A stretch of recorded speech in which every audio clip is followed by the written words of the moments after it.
Hey guys, it's Clint. Welcome to Sweetcast. I love to write comics. Writing in general has been something I've really enjoyed doing and have wanted to do, professionally, at a professional level for quite a number of years. And so, especially when you look at the world of comics, it's really difficult to get into writing comic books because there's so many people that want to do it, and there's so many reasons not to hire you to write these comics. Who do you think is the most controversial writer in comics today? There are probably several that you could think of that have some kind of controversy, whether it's created by themselves or created by other people. I don't know. But how the determination comes as to who is not capable of working in comics because they're too controversial, and who is, it doesn't matter how controversial they are, they're going to be working in comics anyway. How those determinations are made, I have no idea.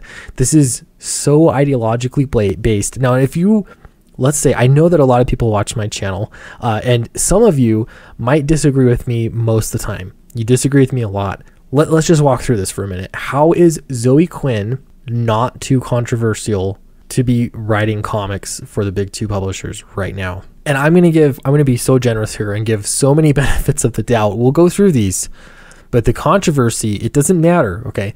It does not matter what Zoe Quinn did or didn't do.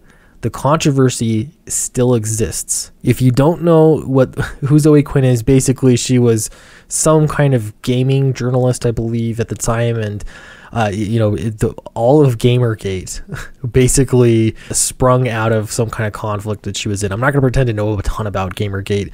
I appreciate the complexities, but Zoe Quinn has been a controversial figure for years. And when things calm down, it seems like she always finds a way to, again, ignite controversy. Now, most recently, she accused a former boyfriend of some pretty terrible things. I'm not going to pretend to know what the truth is. Nobody actually knows except perhaps Zoe Quinn herself and, well, her boyfriend, who's now passed away, or I should say ex-boyfriend. Most recently, and I know this isn't big news right now, but most recently there have been a number of direct messages that have been leaked or circulating the internet that show Zoe Quinn saying some pretty shallow things regarding Alec Huaka's death. Again, I don't know what the truth is here. I don't know. Neither do you. Okay, we can all speculate. However, isn't it true that Zoe Quinn brings a massive reaction out of people, positive or negative? It seems like, from my point of view, that reaction is much more negative. But I think you'd be hard pressed to deny that she is a controversial figure, and she's writing in comics, and it's actually pretty new. Why would DC and Marvel, for that matter, take a risk on Zoe Quinn when there are so many other writers that they're unwilling to take a risk on? Where is the reward here that they're seeing? If I just get onto Twitter right now, Zoe Quinn says, "Happy to announce that my first DC book, a horror one-shot featuring Donna Troy." This announcement came after the Me Too allegations and the subsequent suicide and the following media backlash, social media backlash. Has been controversies. Why would DC do that? Here's another one. This is a little older, July 25th. Okay, looks like I can say this sooner than I expected. I'm writing a Hellcat short for Fearless at Marvel. And this got me thinking because the timing of the announcements has just been, I don't know, to me it sends a message. If DC Comics, for example, was concerned at all about how this looks, about perception, about the public relations of it, you think that they would wait a little bit and that they would make the announcement at least a few months later, but they didn't.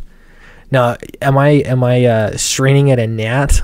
Am I making a mountain out of a molehill? Well, I don't know, because it seems like every other comic book creator that has any kind of controversy, even just mild controversy, has a very difficult time finding work in comics. And it's everywhere. You see it all the time. This is just one headline I snagged. Mike S. Miller was kicked out of a Grand Rapids Comic-Con just because he's Mike S. Miller. So that's too much controversy, too hot to handle.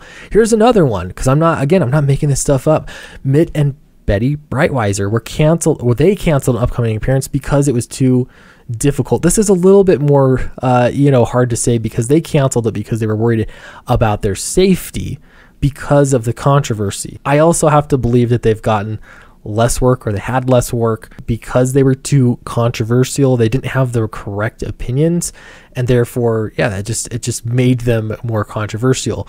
Here's another one. Ethan Van Sciver left DC Comics, and this was surrounding social media controversy.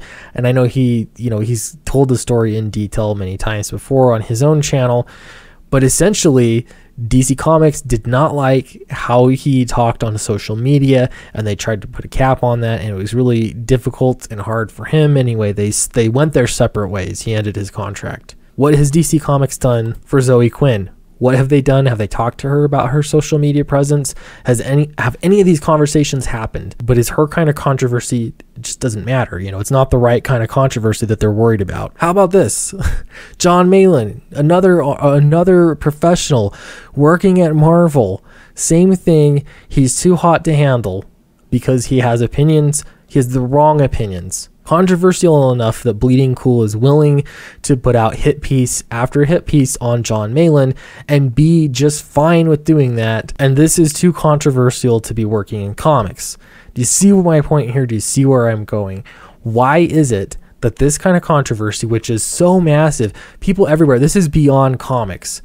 Everybody, maybe not everybody, but a lot of people know who Zoe Quinn is, and people are talking about it everywhere. This is beyond the small, tiny industry that is comics, and yet a bunch of these other creators, really, if we looked at the big picture, I guarantee you more people know who Zoe Quinn is than they know who any of these other comic creators are. Now, again, I'm not necessarily saying, I'm not going to pretend to know what the truth is, if she should or shouldn't be working in comics based off of her own actions. What I am saying, though, is that this is just one example that demonstrates the double standard that exists in comics today.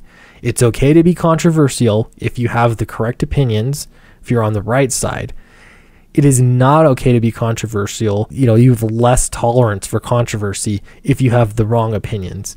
Now, if Zoe Quinn started going really crazy on Twitter, maybe perhaps she could push it beyond a certain point and get slowly and quietly pushed out of comics.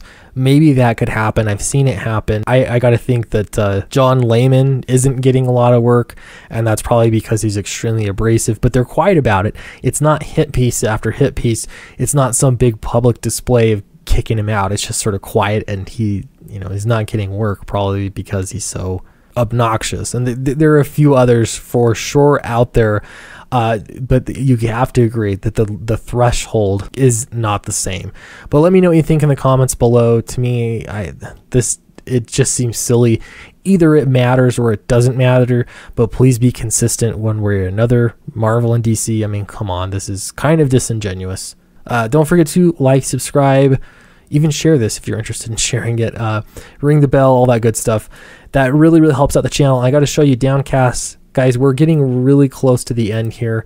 I believe I think something like 78% finished with the interior pages.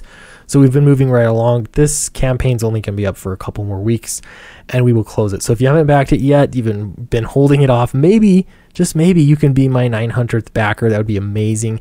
It's in the description below. Do check it out. Thanks very much, and I'll see you next time.